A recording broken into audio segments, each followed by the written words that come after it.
menjelang Dajjal keluar, terjadi tanda besar kiamat yang pertama terlebih dahulu, yaitu dukhan. Dukhan ini, seperti penjelasan Michel Penn, pakar astronomi dunia yang paling senior saat ini, beliau menjelaskan hanya terjadi apabila bumi mengalami hantaman meteor, daratan bumi.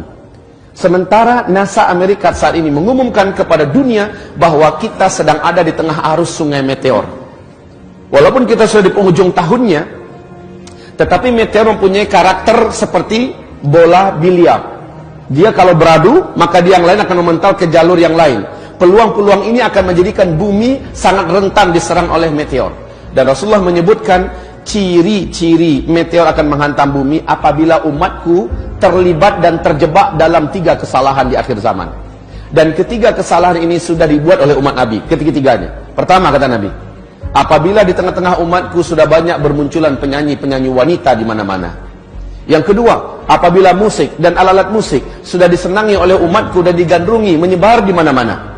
Dan yang ketiga, apabila minuman khamar, barang-barang memabukkan sudah mudah didapatkan di mana-mana. Tiga-tiga ini sudah apa belum?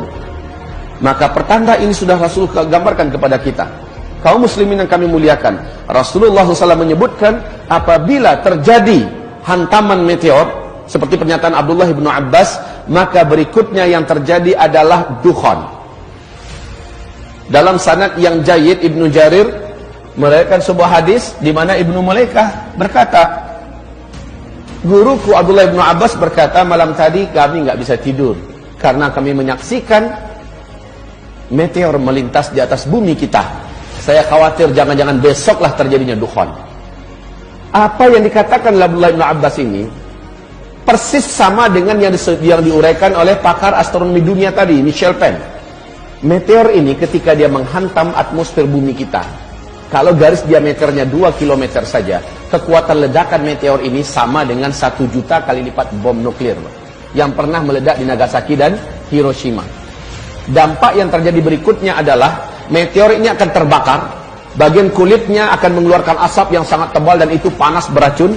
Kemudian bagian kulit ini lepas dari intinya dan dia membentuk meteor-meteor kecil yang akan menghunjam bukit-bukit kita, gunung-gunung kita, kota-kota kita akan menjadi hujan meteor. Sementara yang intinya mengandung sidrid. Sidrid ini adalah kandungan dari zat besi. Pergesekan yang sangat ekstrim menembus lapisan atmosfer kita menyebabkan timbulnya medan magnet yang teramat sangat kuat. Dampaknya yang langsung terasa oleh manusia di bumi adalah semua besi dan logam yang ada di muka bumi akan langsung terinduksi. Maka mobil kita yang mesinnya dari besi tidak bisa lagi di starter, Pak. Nggak bisa lagi jalan. Pesawat juga tidak bisa bergerak. Kapal-kapal. Dan itu bukan untuk sementara waktu, tapi permanen. Inilah digambarkan oleh Nabi SAW setelah kalian nanti dipimpin oleh Al-Mahdi. Al-Mahdi itu kemunculannya adalah setelah meteor jatuh. Setelah meteor jatuh terjadi dukhan, Al-Mahdi akan muncul. Al-Mahdi inilah yang akan memimpin umat Islam di sini. Nah, kaum muslimin yang kami muliakan, Rasul bersabda, saat Al-Mahdi nanti muncul, kalian sudah kembali seperti zaman sekarang. Tidak ada teknologi. Kalian akan berperang bersama Al-Mahdi menggunakan pedang, menggunakan tombak, menggunakan panah. Dan zaman-zaman itu adalah zaman jihad, kata Rasulullah. Zaman-zaman itu adalah zaman perang, di mana banyak para syuhada yang akan diambil oleh Allah ke langit. Banyak para lelaki yang bertumbangan sementara mereka adalah lelaki-lelaki terbaik di akhir zaman. Atau lelaki pecundang yang lari sementara kematian tidak akan pernah bisa dielakkannya. Kaum muslimin yang kami muliakan, zaman di mana kita hidup sekarang, kita akan dihadapkan kepada fenomena yang sangat berat ini. Baik, meteor ini jatuh, semua teknologi musnah. Ketika menghantam laut, kata Michel Penn, kekuatan ledakannya yang sama dengan 1 juta kali lipat bom nuklir itu menjadikan hadirnya tsunami setinggi 230 meter. Bila jatuhnya ke kutub utara atau kutub selatan, kutub itu akan meleleh. Maka permukaan air laut akan naik 7 meter lagi. Banyak sekali kota-kota besar di muka bumi yang dibangun di tepi pantai akan tenggelam, termasuk Jakarta, Chicago, New Zealand, dan kota-kota besar lainnya. Kemudian apabila jatuhnya di daratan, maka ini yang paling pas dengan terjadinya dukhan. Ini yang paling pas dengan terjadinya dukhan. Sebab apa? Ketika jatuhnya ke daratan, kekuatan ledakannya yang teramat dahsyat, radius dari titik jatuhnya ke 100-200 km, seluruh makhluk hidup akan langsung menguap menjadi karbon. Kemudian bumi akan mengalami kecekungan yang sangat dalam, kemudian partikel-partikelnya membumbung ke langit dalam bentuk kabut, debu yang teramat sangat tebal lagi panas, dan ini yang disebut dengan dukhan.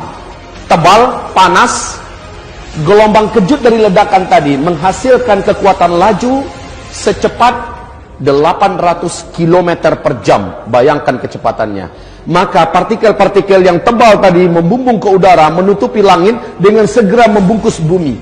Bumi akan gelap gulita 40 hari 40 malam, kata Rasul. Bumi akan gelap gulita 40 hari 40 malam. Hamba-hamba Allah yang saya muliakan, bagaimana 40 hari 40 malam tanpa cahaya? Sahabat-sahabat bertanya kepada Rasulullah, ya Rasulullah, bagaimana cara kami menentukan waktu salat? Nabi mengatakan, salat kalian kira-kirakan saja ketika itu. Siapapun yang berusaha melihat, walaupun telapak tangannya didekatkan ke wajah seperti ini, dia tidak akan mampu melihat apa-apa, gelap gulita. Setelah matahari kembali nampak, dukhan tersisi, ya, kita akan dikejutkan dengan pemandangan lain. Apa itu? Bumi akan diselimuti oleh debu yang sudah mengendap ke daratan, tebal di mana-mana. Bangkai-bangkai berserakan, bangkai-bangkai burung, bangkai kucing, bangkai anjing, binatang, dan banyak tanam-tanaman yang juga mati. Bayangkan 40 hari 40 malam nggak ada cahaya matahari, dan itu panas, Pak. Saking panasnya, kata Rasul, seluruh orang kafir di muka bumi ini melepuh kulit mereka. Jadi orang-orang kafir yang nggak sempat menyelamatkan diri, mereka akan melepuh seperti kita masuk open, Pak. Orang Islam yang banyak buat dosa sebelum itu terjadi, amalnya sedikit, imannya tipis, sama tersiksanya dengan orang kafir. Tapi orang beriman yang imannya bagus, ketika itu terjadi, amal solehnya sebelum itu banyak, dia akan selamat.